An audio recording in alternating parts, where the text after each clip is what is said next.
At 6:40 that first night, it told me not to use the microwave. I did, and the door locked and filled with smoke. I'll back up. I don't scare easy.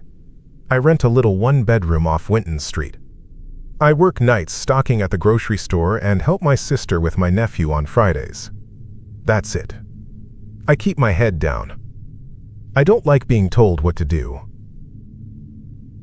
I got home late, checked the mailbox like always. There was an envelope with no stamp, just my name in block letters. Centered, no return. It felt thicker than a bill.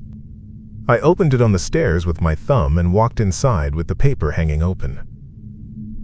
It was a list. Numbers. Short lines. Each line had a time and a don't. Some were stupid.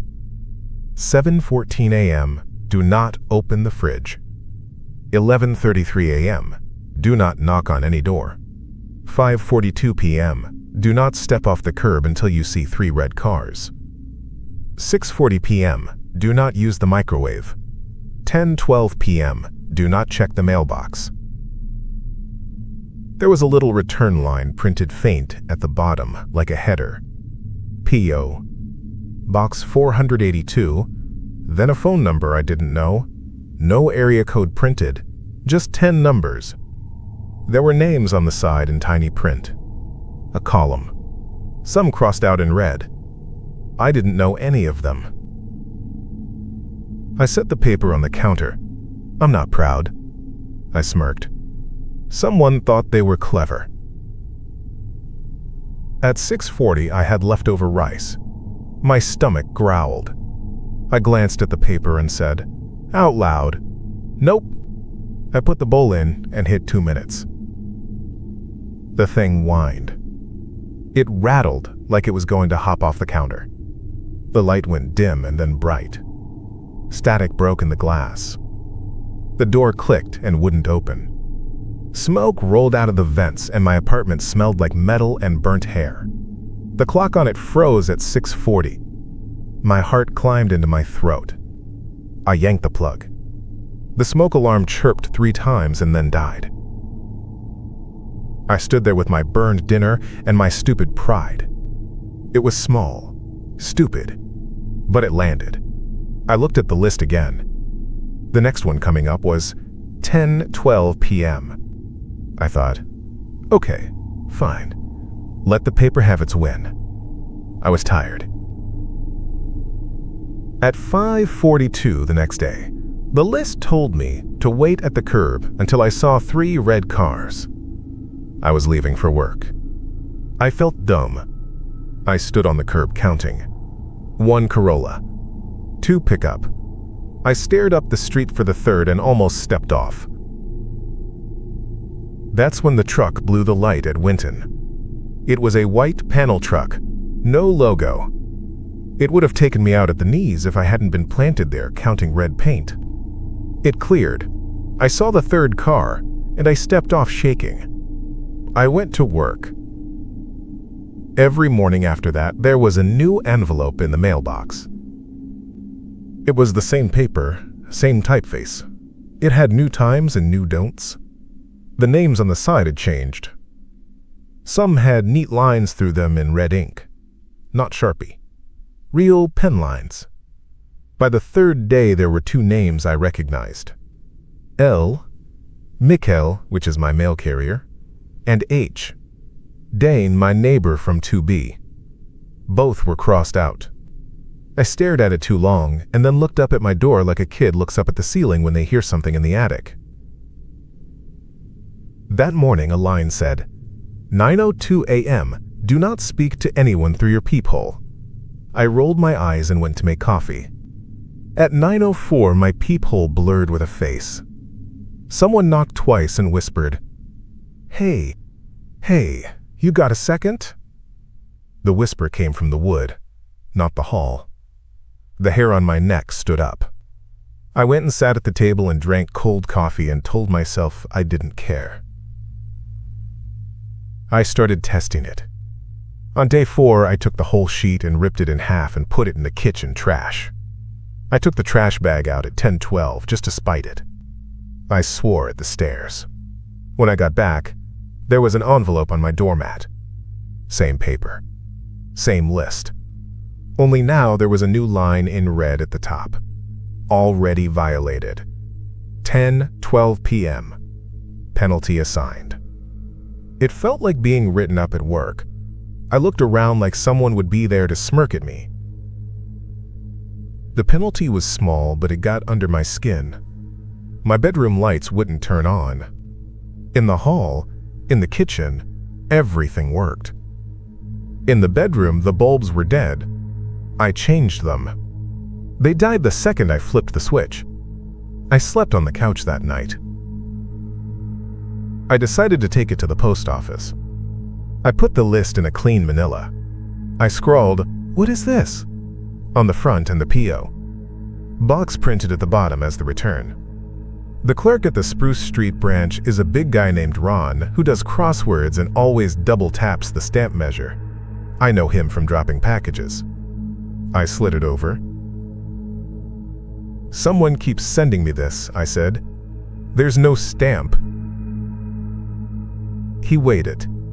He frowned at the corner. "No stamp. No cancel." He shrugged. "You can't get something with no stamp." "So how am I getting it?" He clicked his tongue. He went to the back. I waited. When he came back, he had a folder and a look. "You want to see something?" In the little office behind the counter, he pulled up the camera from my block. Angle on the cluster of mailboxes. Timestamp bottom right. 3:03 a.m. The blue light flickered. The boxes were closed. No one walked up. There was no one for 2 straight minutes. At 3:05, an envelope was just there in my slot. No hand. No person. It was in, like it had always been. I swallowed and tasted metal. "I don't want to know this," Ron said, and smiled like it was a joke, and it wasn't. "You okay?" "I'm fine," I lied. On the way out, I caught my carrier, Lisa. She was sorting a tub in her truck. "Hey," I said. "Lisa, you seeing anything weird on Winton?" She looked at me, and then at the white tub of mail like the answer was in there. "What kind of weird?" "Envelopes with no stamp. No return. Just names." She pressed her finger to her lip. "It's above my pay grade, man." She started crying. Just tears out of nowhere. She wiped them and laughed like it was nothing. "I gotta go." She quit the next day. There was a new guy on the route. Didn't look at me. I told myself to just follow the rules, write it, and it would stop. It didn't stop. The list got specific. It wanted me in places. 12:21 p.m. Do not buy anything from aisle 8. 1:04 p.m. Do not take elevator past floor 3. Use stairs. 3:14 p.m. Do not forget the eraser. It was like it knew my day. Like it was making my day. On Saturday, I missed one. It said, 8 a.m. Do not speak to Mrs. Dane in the hallway. I didn't see it. My coffee spilled on the counter. I grabbed paper towels. I grabbed the list. My phone buzzed with a text from my sister, and I stepped into the hall at 8:02. Mrs. Dane was at her door with a laundry basket. "Morning," I said out of habit. She turned, smiled. Her foot slid on nothing, and she went down 3 steps, basket over her head. The sound her head made on the tread was like someone smacking a melon lightly. Blood ran under her ear. I was down there yelling before I knew it. My hands were shaking. "Call 911, I told Mr. Vale from 1A. I pressed a towel to her temple. She kept saying, "Oh," like it surprised her. She lived. They took her with a board and a collar. She looked at me in the stretcher like I had pushed her. I went back inside with bloody hands and the list on the table with a thin red line through her name. H. Dane. My stomach dropped through me. I washed my hands and then washed them again, and the skin peeled up from my knuckles. I was done messing around. I called the number on the bottom, the one printed next to the P.O. box. It rang once, and then I heard the ring in my apartment, behind me. It was my phone. I looked at it on the table. Unknown lit up with the same number I had dialed. My pocket vibrated. I pulled out my other phone, the little work flip I keep for the store, and it wasn't that. The sound was in my jeans anyway. I reached into my pocket, and there was nothing in there, and the ring was still there, close, like it was happening just under my skin. I let it go. It didn't go to voicemail. It rang until the line went flat, and then a new envelope slid under my door.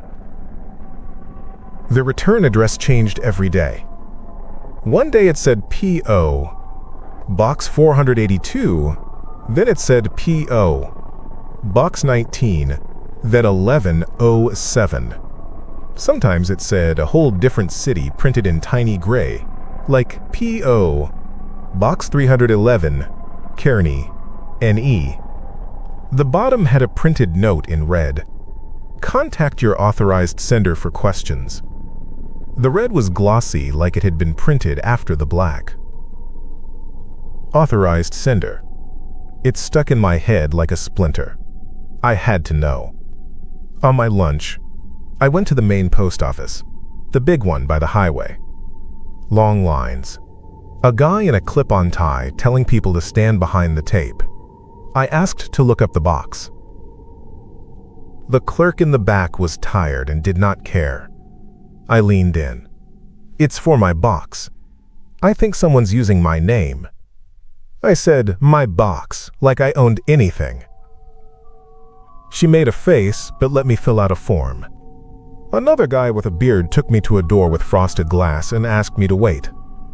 I stood there, listening to the hum of the back room, the thunk of totes. When he came back, he was holding a tray with stacks of envelopes wrapped in rubber bands. Same cream color, same weight. Each had different names printed on the face, different addresses, some near me, some across town. At the top of the stack, there was a routing sheet. It said, authorized sender, my name, in red, all caps. No, I said. My mouth went dry. That's not me. That's what it says, he said, not meeting my eyes. He slid the tray back into the dark behind the door. We can't let you see the contents. They're not mine, I said. He nodded in a way that meant, stop talking. We can't let you see the contents. I sat in my car and put my head on the steering wheel and just breathed until my head stopped spinning. The list for that day said 1:04 p.m. Do not take elevator past floor 3, use stairs. I was at the post office, not my building. I didn't think it applied. I got back to the store, took the stock elevator to the freezer, pressed 4. It shuddered hard. The gate jumped. The brakes screamed. The doors stayed closed. I hit the red button and yelled and banged until Kenny pried me out with a crowbar. When I stood in the hall, the clock was 1:07. The penalties got personal. The times were closer together. There were more lines. 12:01 p.m., do not answer the phone if no area code displays. 12:05, do not drink from the fountain.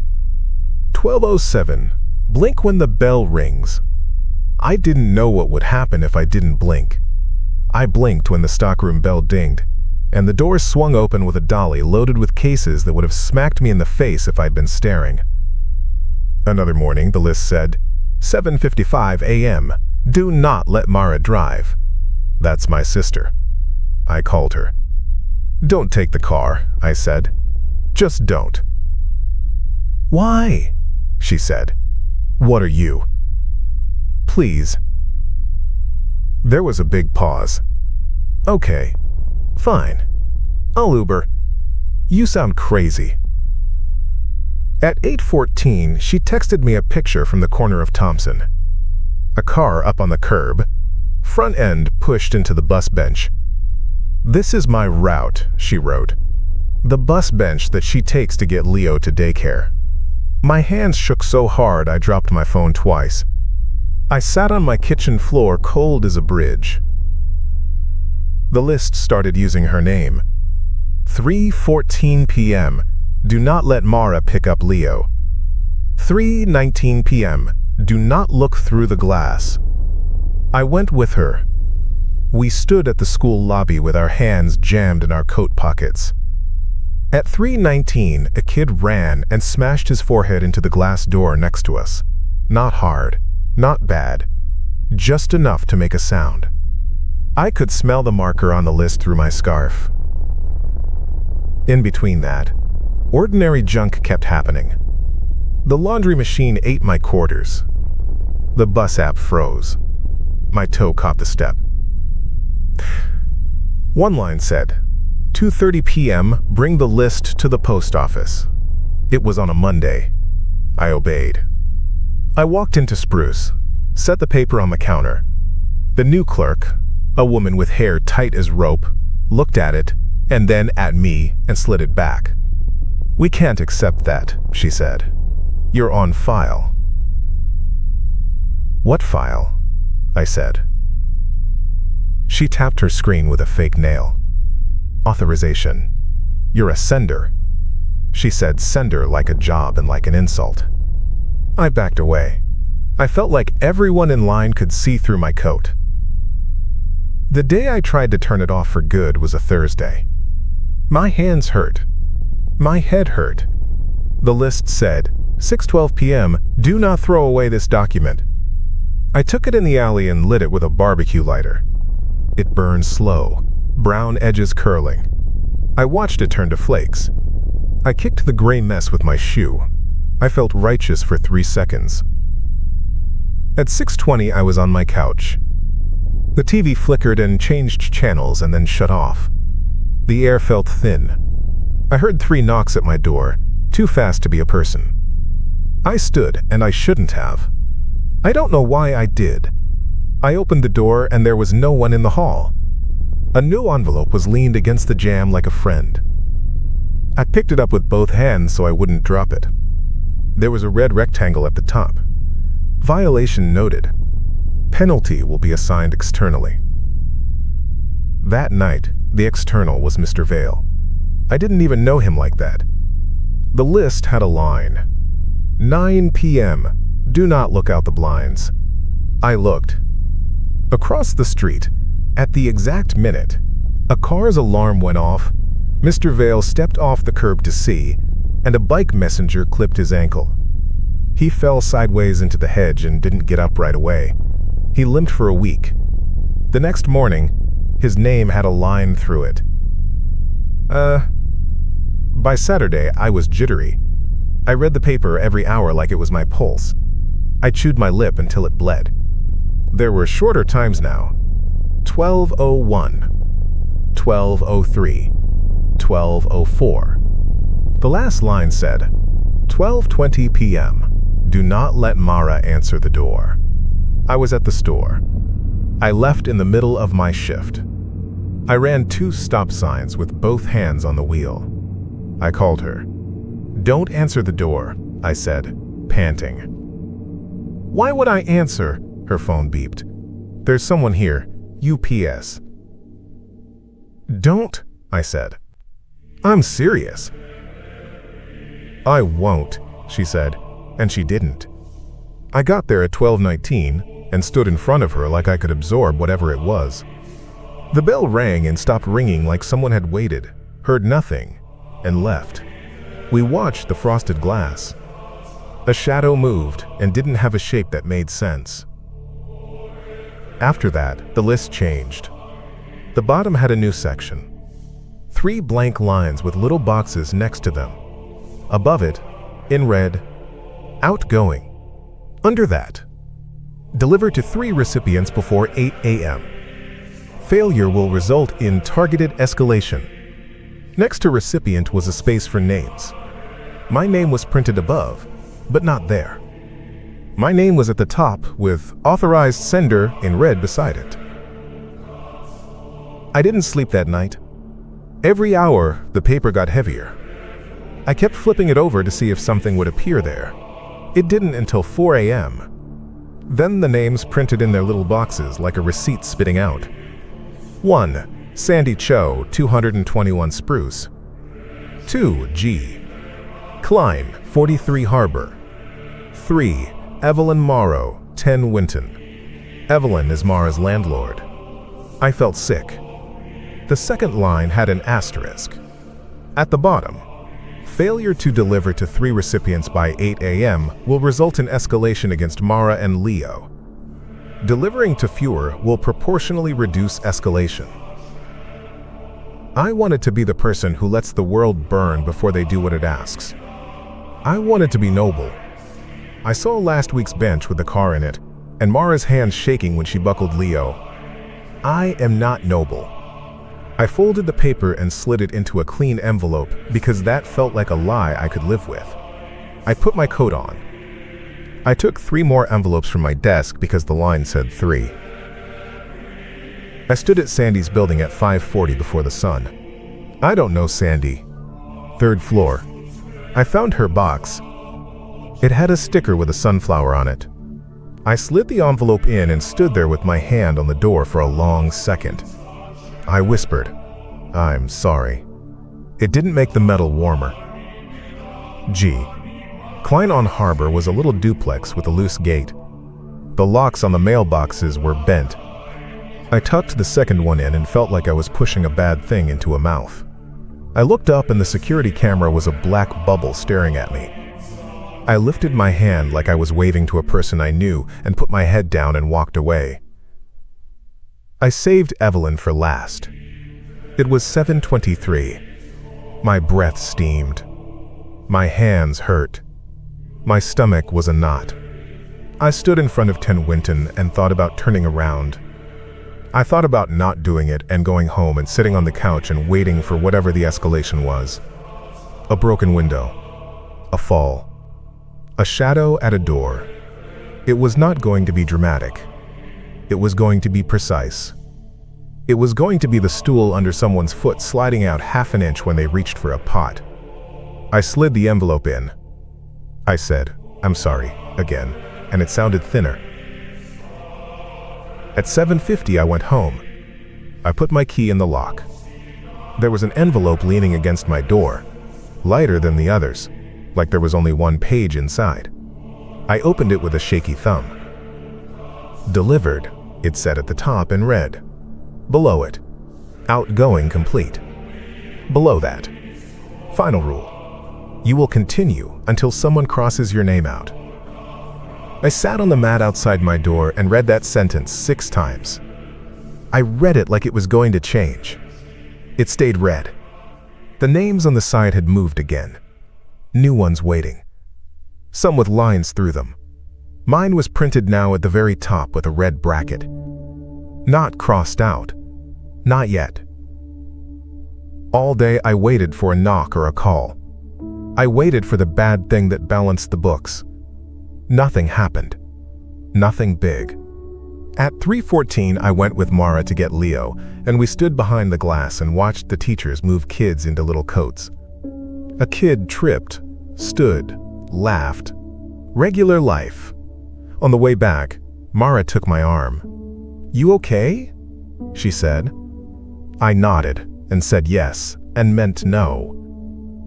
That night, there were 3 empty envelopes on my table and 4 new lists in my box, each with different names, each with that red box at the bottom.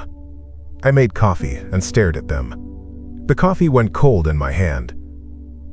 I wish I could tell you I burned them and it ended, or I ran and it lost me. The mornings don't care about wishing. At 5 o'clock I got in the car with the engine rattling, and I put 3 in the seat next to me and I did my job. I can hear you in my head saying, "Why don't you go to the police?" The police would shrug and ask me to stop wasting time. I can hear you say, "Just don't deliver." I have a picture on my phone of a bench with a car in it and a text from my sister with a question mark. I learned what I am when I slid the third envelope in that day and looked down at the corner with the red stamp that said authorized sender and my name. Not a victim, not a hero, a part. A cog with a face. A person who follows rules because the penalty is worse when you don't. I'm telling you this because it feels like confession, and because when you get your first one, and you will, you'll want to know what costs what. You'll ask if it's real. You'll test it. You'll break something small.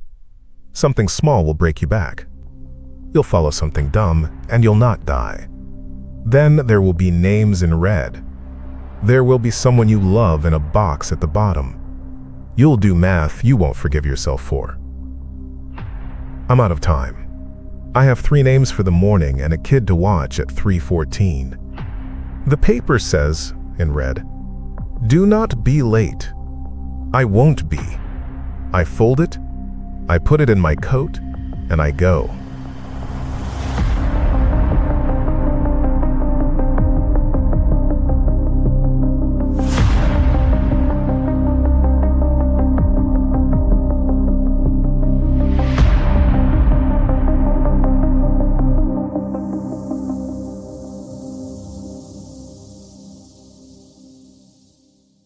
That's it for tonight's tale. If it kept you up, maybe leave a like to keep me company. Subscribe for more strange stories. And maybe, just maybe, click the next one before the lights go out. See you in the next one.